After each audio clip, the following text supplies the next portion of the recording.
continuidade nossas aulas sobre controle da postura e locomoção. Então, nesse momento em específico, nós vamos falar um pouco sobre o controle desempenhado pelo nosso cérebro. Então, quando nós falamos do controle oriundo do cérebro, nós falamos em, em duas categorias de controles de movimentos, né, de funções musculares esqueléticas, que são os movimentos aprendidos, voluntários, conscientes e hábeis, os quais são mediados pelos músculos chamados músculos flexores, que são músculos que se concentram na porção das extremidades. Então, essas funções aprendidas, voluntárias, conscientes e hábeis, como nós temos na sua classificação, né, como consciente, nós já sabemos que envolve aí, como já estudamos, uma função do córtex cerebral. Então, envolve a porção de córtex motor. Enquanto que a segunda categoria de movimentos, que são os tônus musculares posturais, antigravitários, subconscientes e involuntários, são resultantes de porções cerebrais, né, do nosso sistema nervoso central, que não o córtex cerebral. Nesse caso, o nosso tronco encefálico. E que envolve a contração dos músculos chamados de extensores, que grandemente se encontram na região da medula espinhal, das nossas vértebras, né? Na região de vértebras, justamente para dar essa questão de postura. Então, os movimentos hábeis, que são mediados novamente, né? Lembrando, pela contração dos músculos flexores, resultante da atuação do controle motor sobre eles, exercido pelo córtex cerebral. Então, sempre o plano motor, nesse caso, é oriundo do córtex cerebral, já que é uma função consciente. Então, nesse caso, a contração dessa categoria muscular, dos músculos flexores, vai ser uma contração discreta de poucos grupos musculares, que, como já dito, se encontram primordialmente, principalmente nas extremidades, permitindo, assim, a locomoção. Já o tônus muscular postural, onde nós temos a contração continuada dos músculos extensores antigravitários, e que vão se encontrar, como já comentamos, próximo à coluna vertebral. Então, o movimento, ele nada mais é do que o resultado, portanto, seja ele postural ou de locomoção, resultante da contração das fibras musculares estriadas esqueléticas, sempre. Então, quando nós falamos de controle da postura e locomoção, nós falamos de neurônios de sistema nervoso motor somático. E, nesse caso, sempre estará envolvido o músculo estriado esquelético. Não confundir com o sistema motor vegetativo, que nós vamos estudar posteriormente. Então, nesse caso de controle de postura e locomoção, que envolve movimento na categoria somática, né, nós sempre teremos o resultado desse movimento como sendo o resultado da contração das fibras musculares esqueléticas por meio de uma ativação da unidade motora, que já vimos que é um processo sináptico através de uma sinapse química, onde é liberado o neurotransmissor acetilcolina, mais precisamente pelos neurônios motores alfa, que são aqueles que determinam a contração muscular, diferente dos gamas que apenas auxiliam. Então, quando nós temos o movimento propriamente dito, nós vamos ter um plano motor que se origina ou no córtex cerebral, no caso de movimento voluntário, ou no tronco encefálico, no caso de movimentos posturais. Então, independente de ser no córtex cerebral ou no tronco cerebral, esse plano motor gerado, ele é conduzido via neurônio motor superior, onde nós teremos a sinapse com o neurônio motor inferior, lembrando que o conjunto de neurônios motores superiores formam os tratos. Então, dentro do sistema nervoso central, o conjunto de neurônios é chamado de tratos, E quando fazem sinapse com o neurônio motor inferior, então lembrando que nesse caso o destaque é para o alfa, porque é ele que vai inervar as fibras extrafusais, que são as fibras com maior capacidade contrátil. Então, quem determina propriamente o movimento são os neurônios motores alfas, porque são eles que vão contrair as fibras que determinam essa contração muscular e esse movimento, consequentemente. Então, nesses neurônios motores inferiores, nós temos o conjunto formando os nervos. Então, fora do sistema nervoso central, conjuntos de neurônios formam nervos. E esses neurônios motores inferiores, formadores dos nervos, eles vão justamente inervar os músculos, as células musculares, as fibras musculares, e através dessa inervação nós teremos todo o desencadeamento que vocês já viram na aula anterior, do processo de contração da musculatura estriada esquelética nesse caso. Então, a geração do potencial de ação e a contração dessa musculatura, seja, no caso, um movimento voluntário, seja um antigravitário. E aí, essa intensidade da contração, ela depende da intensidade do plano motor gerado, que nada mais é do que a frequência, né, a intensidade da despolarização, a intensidade do potencial de ação gerado. Então, quanto maior, mais intenso o potencial de ação que chega até a célula muscular, maior será a intensidade da sua contração. E mais intenso será esse movimento. Já o reflexo medular, como vocês já viram, esse é uma contração muscular que independe desse controle centralizado, né, na região do cérebro. Então, esse é um reflexo que advém da medula espinhal e, como ato reflexo, ele é, de certa forma, padronizado. Nós não vamos ter grandes variações na sua intensidade, porque sempre vai ter essa padronização dessa resposta. Então, sendo conduzido um impulso nervoso via sistema nervoso sensorial, seja ele uma condução nociceptiva, que é o que normalmente vai ter a desencadear esse reflexo, ou térmica, nós teremos a estimulação, a depender da intensidade desse estímulo, né, alcançado o limiar de excitação, a estimulação direta do neurônio motor inferior, alfa, e assim um reflexo. Então, é uma resposta mais padronizada, que não depende de um controle central da geração desse plano motor, que nós estamos falando para o controle da postura e da locomoção. Então, de forma geral, nós teremos tanto o controle da postura, tanto a postura em si, né, o controle da postura em si, quanto da locomoção, se relacionando entre eles. Então, dessa forma, o sistema piramidal, que é responsável pelos movimentos hábeis, aprendidos, voluntários, né, os movimentos de locomoção, assim como o sistema extrapiramidal, responsável pelos movimentos antigravitários, posturais, eles se comunicam, eles se correlacionam e eles dependem um do outro. Então, por exemplo, um animal que não tem uma postura adequada, logicamente, ele não vai ter uma locomoção também adequada. Então, um interfere no outro. Assim como também o nosso cerebelo, além do sistema vestibular, que nós estudaremos posteriormente. Mas como constituinte propriamente da locomoção, né, de alteração desse plano motor, nós temos essas três porções básicas. O sistema piramidal, que gera o plano motor de locomoção, o sistema extrapiramidal, que gera os neurônios motor, o plano motor postural, e o cerebelo, que faz as correções e é responsável pela memória motora.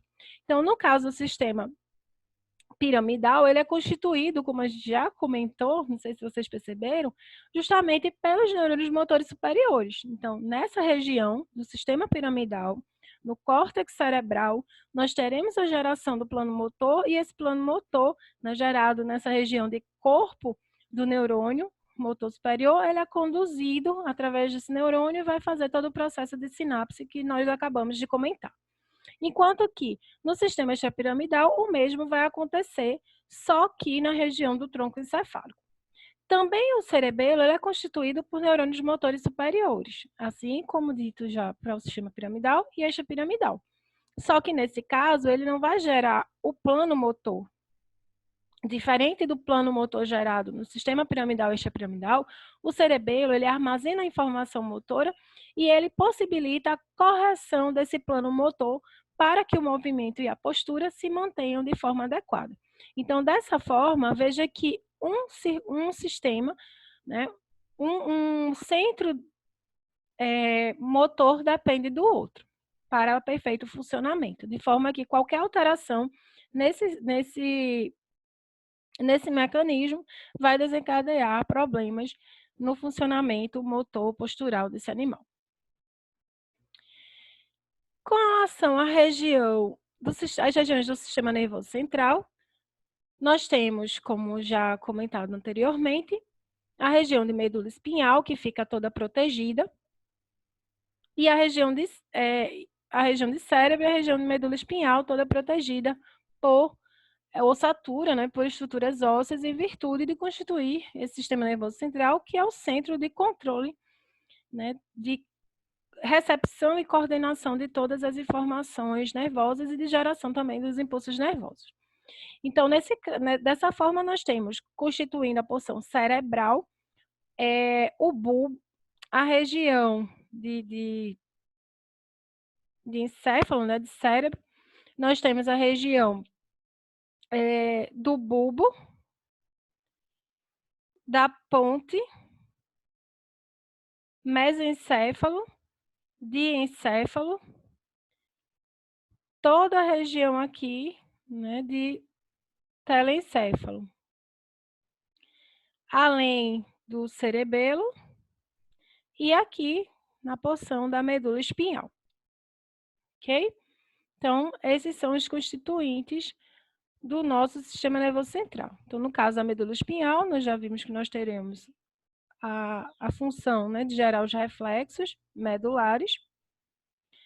Na região do bulbo, da ponte, do mesencéfalo, é justamente o que vai constituir o nosso tronco encefálico e a região de hemisférios cerebrais, nosso telencéfalo, nós teremos a região do córtex, que é responsável pela função voluntária, enquanto na região do tronco encefálico, pelas funções involuntárias e subconscientes. E o nosso cerebelo, ele vai ser a nossa memória motora e também responsável por auxiliar, inclusive a região aqui do núcleo da base, no diencéfalo, aqui tenhamos o controle postural e de locomoção, a correção do plano motor. Então, como já dito, o bulbo, a ponte e o mesencéfalo, juntos, eles constituem a área chamada de tronco encefálico ou tronco cerebral, que é justamente a região de onde se origina o sistema extrapiramidal, responsável pelo controle, né, pela geração dos planos motores posturais. Então, os sistemas cerebrais responsáveis pelos movimentos, né, a porção motora, eles se dividem com relação ao sistema motor somático, em sistema piramidal, responsável pela locomoção, então piramidal porque forma na região de tronco cefálico uma espécie de triângulo, parecendo uma pirâmide, e o extrapiramidal responsável pela postura. Além do motor somático, temos ainda o motor vegetativo, que estudaremos posteriormente. E o outro sistema, o sistema sensorial, e também nós temos como função cerebral a consciência, a memória, que podemos investigar posteriormente. Então, hoje nós trataremos, né, nessas aulas, sobre o sistema motor somático e, posteriormente, o sistema nervoso sensorial. Então, quanto à porção voluntária, consciente e aprendível do nosso sistema nervoso motor, que é justamente o controle da locomoção, fazendo parte dessa constituição, né, cerebral, advindo do córtex cerebral, nós temos o sistema nervoso piramidal.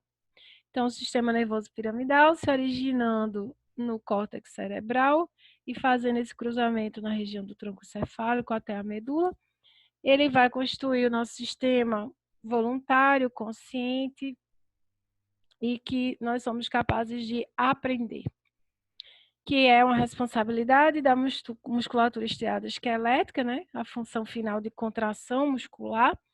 Então, o objetivo desse sistema é determinar a contração muscular de modo a promover esse movimento voluntário, aprendido, consciente, e novamente lembrando que aí nós temos os músculos flexores envolvidos. Então, esses neurônios motores superiores originados no córtex cerebral, que é a nossa região consciente, então se a gente trata de movimentos voluntários, a gente, consequentemente, tem que ter uma origem em uma região que permita com que essa consciência aconteça, e essa região é justamente o córtex cerebral. Então, esse córtex cerebral motor, ele é o córtex frontal. Então, se nós tivermos uma lesão no animal nessa região de córtex frontal, as suas funções motoras voluntárias serão comprometidas. Esse córtex motor, ele vai variar entre as espécies e mesmo dentro das espécies, porque nós temos a capacidade, né, do aprendizado. Então, esse córtex motor, ele vai se desenvolver mais ou menos a depender dessa estimulação e também da própria espécie, como já dito. Então, entre espécies, o desenvolvimento do córtex motor é diferenciado.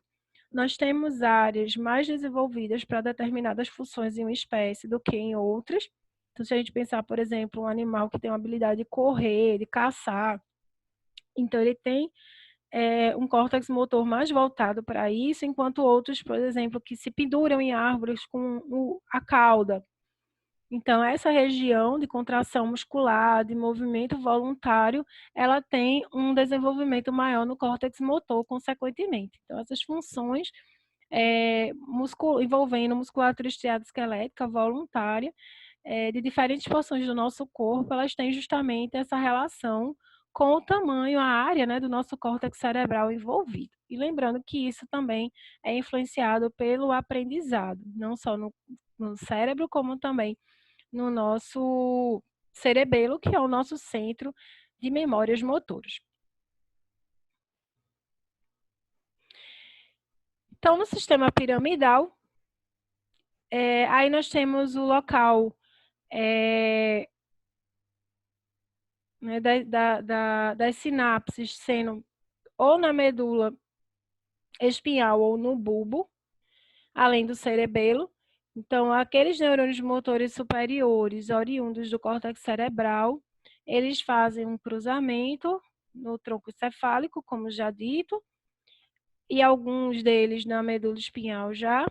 E aí, no tronco encefálico, a porção que vai inervar a cabeça, o pescoço, ela já faz a sinapse com o neurônio motor inferior na região do bulbo, que é uma porção do tronco encefálico, ou, no caso, a que vai inervar o resto do corpo, vai fazer sinapse na região da medula espinhal. Então, dessa forma, nós temos dois tratos do sistema piramidal. Então, de acordo com sua origem e com o local de sinapse com o neurônio motor inferior, nós podemos já, de certa forma, determinar os nomes deles, né? Que vão ser o trato córtico-espinal e córtico-bulbar. Então, esses são os dois tratos nervosos que formam o sistema piramidal que teremos. Além do trato córtico-cerebelar, com destaque para o córtico-pontino cerebelar, que conduz as informações sobre o plano motor da região do córtex, gerados no córtex cerebral para o cerebelo, onde são armazenados e também ocorre a correção desse plano motor, caso necessário. Então, o trato córtico-espinal sendo mostrado, então, a maior parte das fibras, lembrando que elas vão se cruzar, né, desses neurônios, neurônios motores superiores, eles vão cruzar na região do tronco encefálico e vão fazer sinapse na medula espinhal, da mesma forma que os do trato córtico-bulbar. onde o trato córtico-espinal faz sinapse para suprir, né, inervar a musculatura estriado-esquelética da região do nosso corpo, e o córtico bulbar, região de cabeça e pescoço. Então, aí só mostrando o que acabamos de falar. Essa inervação do tronco córtico-bulbar, do trato córtico-bulbar, ocorrendo na região de cabeça e pescoço, sendo responsável pelos movimentos voluntários dessa região, como mastigar, sorrir, piscar, ou piscar voluntariamente. Então, todas essas são funções determinadas por esse trato. O trato córtico-pontino cerebelar, como já também dito, ele apenas vai desviar a informação do plano motor para o cerebelo, que é o nosso centro motor das memórias. Então, ele vai armazenar as memórias motoras e também desencadear a correção do plano motor quando necessário, enviando, né, potenciais pós-sinápticos, gerando, né, desencadeando, na verdade, potenciais pós-sinápticos excitatórios ou inibitórios no córtex cerebral para reduzir ou intensificar a intensidade do plano motor, que é esse potencial de ação gerado e conduzido através do neurônio motor superior. Então, o trato córtico-pontino cerebelar, ele vai, portanto,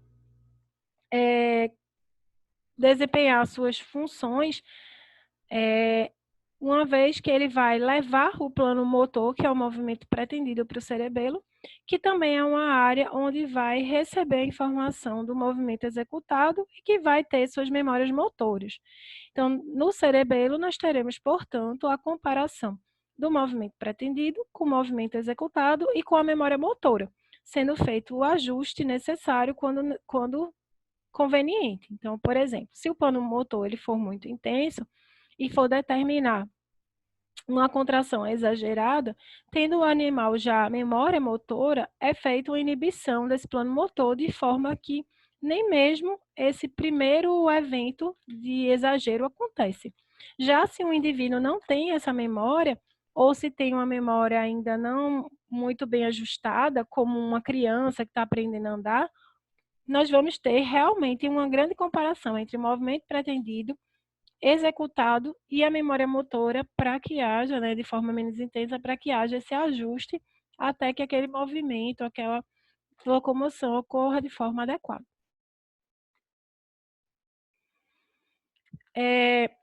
Quando esse neurônio motor superior vem com a sua informação, né, ele faz a sinapse com o neurônio motor inferior, ou na região do tronco cefálico ou da medula espinhal, como já dito, a depender do trato envolvido, e nós teremos a contração da musculatura esteroesquelética por meio da sinapse na placa neuromuscular com o neurotransmissor acetilcolina. E aí, lembrando também que essa musculatura envolvida é, mais precisamente, a musculatura que envolve os músculos flexores mais localizados nas extremidades e mais relacionados com essa locomoção.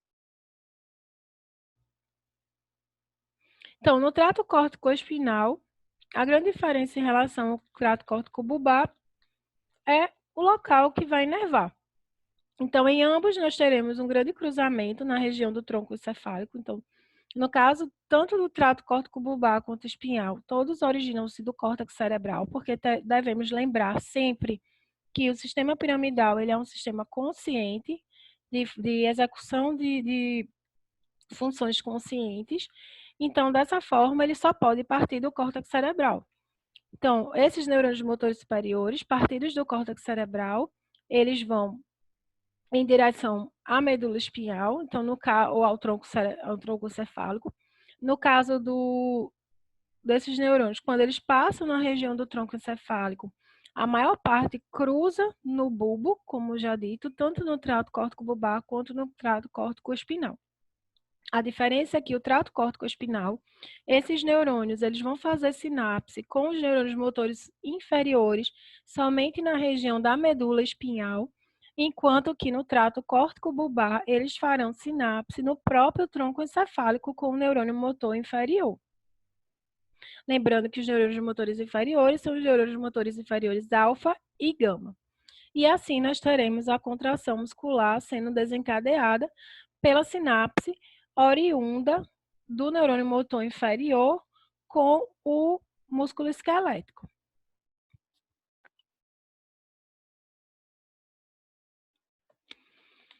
Quando nós temos lesão no sistema piramidal, algumas observações podem ser feitas. Então, sendo mais frequentes a fraqueza contralateral, isso é bem importante de se perceber, que é a chamada hemiparesia. Então, por que essa fraqueza contralateral? Por que tem que se destacar que ela é contralateral?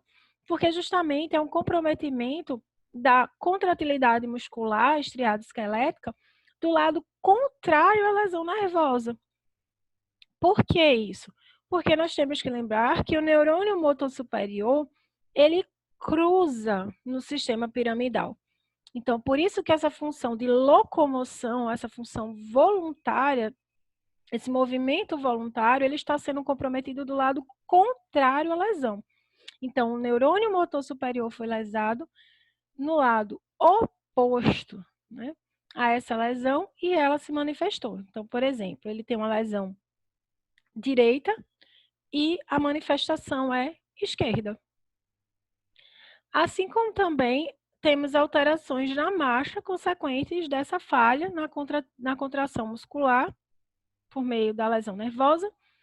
A perda de propriocepção contralateral também é observada. Então, no córtex, nós temos uma porção específica que é responsável pela propriocepção e caso essa porção cerebral seja lesionada, também nós teremos essa alteração, né, da propriocepção, que ela é uma função sensorial e também uma resposta motora. Então, nesse caso, nós teremos o comprometimento da resposta motora. O animal ele pode estar sentindo, se os neurônios sensoriais estiverem íntegros, então a porção proprioceptiva, no caso do sistema nervoso sensorial, ela está íntegra, mas a resposta motora proprioceptiva não, porque justamente a gente pode estar tendo uma lesão no córtex motor proprioceptivo. Então, esse animal ele tem um retardo em reparar essa postura inadequada, como é o caso, né, dessa imagem, a patinha dele voltada para baixo, o que se espera é que ele retorne. Então, se ele não retorna, é esperado que ele tenha justamente uma lesão, né, nesse caso, motora proprioceptiva. Isso é diferenciado da lesão sensorial, porque na sensorial, se ele observa essa alteração, né, ele vai ter a diferença no ver. Então, se ele vê e tira, a gente sabe que é uma lesão sensorial.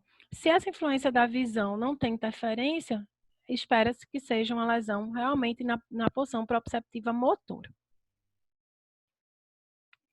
Quanto ao sistema extrapiramidal, já vimos que ele é responsável pela manutenção do tônus muscular subconsciente e antigravitário, que é responsabilidade, né, com destaque para os músculos extensores localizados especialmente em volta da coluna vertebral. Então, ele tem uma ação antigravitária e daí a necessidade de uma contração muscular continuada e mais vigorosa. Então, esse sistema extrapiramidal, ele trabalha em conjunto, em associação com o piramidal, sendo indispensável até para que as funções piramidais sejam executadas de forma adequada. Então, para correr, nadar, portanto, nós temos que ter uma postura adequada. Então, o movimento voluntário, ele depende também da questão postural e vice-versa, daí a interferência de um sistema sobre o outro. Então, o sistema extrapiramidal, ao contrário do piramidal, ele não é consciente, né? Ele é subconsciente, ele é involuntário. Então, dessa forma, obviamente, ele não vai se originar do córtex cerebral. A origem de todos os tratos do sistema extrapiramidal se dão no tronco cerebral ou tronco encefálico, também chamado assim. E todos eles vão se findar na medula espinhal, só que nós vamos ter regiões diferenciadas dessa origem e é o que vai dar nomes diferentes aos tratos, que são 3. Então, no caso dos tratos extrapiramidais, esses 3 tratos são os tratos reticuloespinal. Então, ele vai se originar da região reticular, que é uma região central a todas as porções do tronco encefálico, que são o mesencéfalo, a ponte e o bulbo. Então, centralmente a todo o tronco encefálico, nós temos a região reticular, que inclusive está relacionada com o alerta, né, o estado de alerta do animal. Então, essa região reticular, dela se originam os neurônios motores superiores do trato retículo-espinal, que é um dos tratos, né, um dos 3 tratos do sistema extrapiramidal.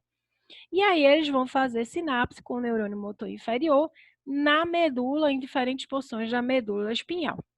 Por isso o nome retículo espinal. Ele se origina na região reticular central ao tronco encefálico e ele finda, né, onde faz sinapse com o neurônio motor inferior na medula espinhal. O trato retículo espinal, ele faz sinapse particularmente com o neurônio motor gama, excitando esse neurônio motor gama para que haja uma complementação, digamos assim, da função contrátil da musculatura. Então, ele vai intensificar a ação muscular esquelética, né, auxiliar o neurônio motor inferior alfa.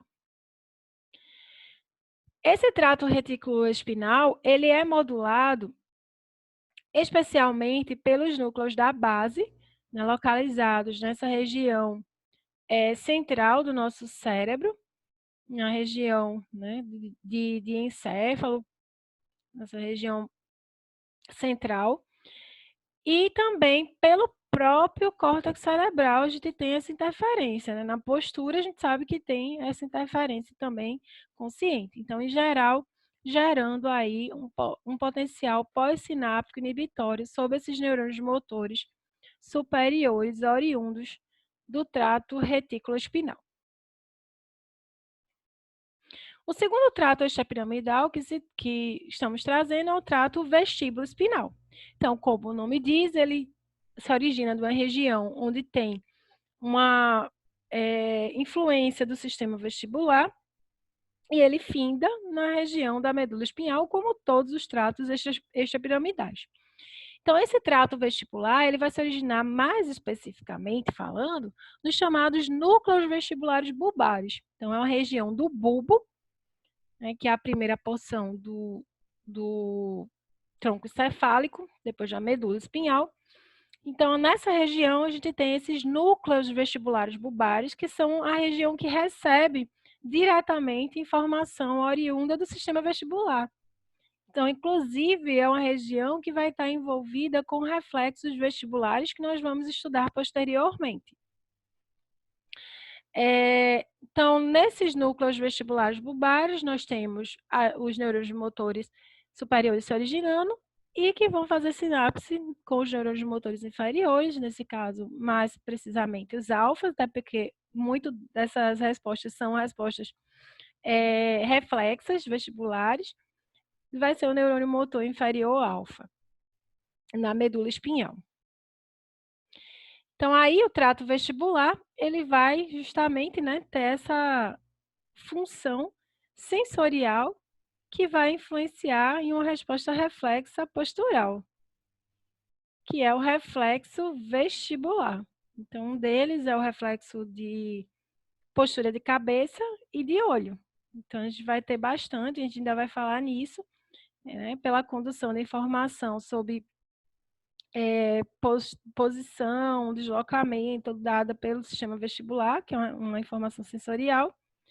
Essa região do trato vestíbulo, essa região, né, vestibular do bulbo vai ser sensibilizada e nós teremos a ativação do trato vestíbulo espinal para ter essa resposta de correção postural, de cabeça, de olho e, consequentemente, do corpo também. E o último trato é o trato tectoespinal, que se origina da região do mesencéfalo, que é a terceira porçãozinha, né, da medula em direção ao córtex cerebral, nós temos o mesencéfalo. Então, nesse mesencéfalo, tem uma região chamada tecto, que é dela que vai se originar vão se originar os neurônios motores superiores, onde vão fazer sinapse na medula espinhal com os neurônios motores inferiores. mais precisamente, né, na região cervical, porque vai influenciar bastante o movimento de cabeça e de olho também, particularmente para acompanhar objetos em deslocamento. Quanto às lesões no sistema extrapiramidal, algumas observações são mais comuns. E aí nós temos os movimentos anormais e involuntários. O animal não consegue se manter numa postura adequada pela alteração no tônus muscular e, consequentemente, né, nós vamos ter as observações feitas na imagem. Entretanto, a lesão cerebelar, por exemplo, também é capaz de fazer isso, de forma que precisa se realizar um estudo bem aprofundado para que se faça essa diferenciação. Então, dessa forma, nós podemos perceber que a contração muscular adequada, ela depende de um controle equilibrado feito pelo sistema nervoso central, através da geração de potenciais pós-sinápticos excitatórios e potenciais pós-sinápticos inibitórios. Regulação essa que é possibilitada, né, particularmente pelos tratos reticuloespinal e vestibuloespinal, que são tratos que são grandemente influenciados, no caso do vestíbulo espinal, né, pelo sistema vestibular, que é um sistema sensorial, e o retículo espinal nós teremos aí a questão postural de corpo como um todo. E esses tratos, tanto sensoriais quanto, tanto posturais, no caso do eixo piramidal, quanto o próprio piramidal, essa correção ela é feita, né, por interferências diretas do sistema vestibular e também do sistema e também do cerebelo, que é o que a gente vai seguir estudando. Então, sempre a gente vai precisar desse equilíbrio entre geração de potenciais pós-sinápticos excitatórios e inibitórios, ou seja, do plano motor gerado e das correções feitas decorrentes da comparação que o nosso sistema nervoso é capaz de fazer. O núcleo da base, cérebro, como a gente já viu, que gera esse potencial pós-sináptico inibitório, o nosso próprio cerebelo, que tanto pode adicionar potencial excitatório quanto adicionar potencial inibitório, e processos de reflexos decorrentes do sistema vestibular. Então, é uma atuação conjunta que envolve não só o sistema nervoso motor somático propriamente dito, mas um conjunto de atividades, inclusive sensorial, para que isso aconteça de forma perfeita. Mais uma vez, lembrando que todas as imagens utilizadas foram do Google, não sendo permitido gravar, salvar ou compartilhar as aulas, que devem ser acessadas única e exclusivamente via AVA.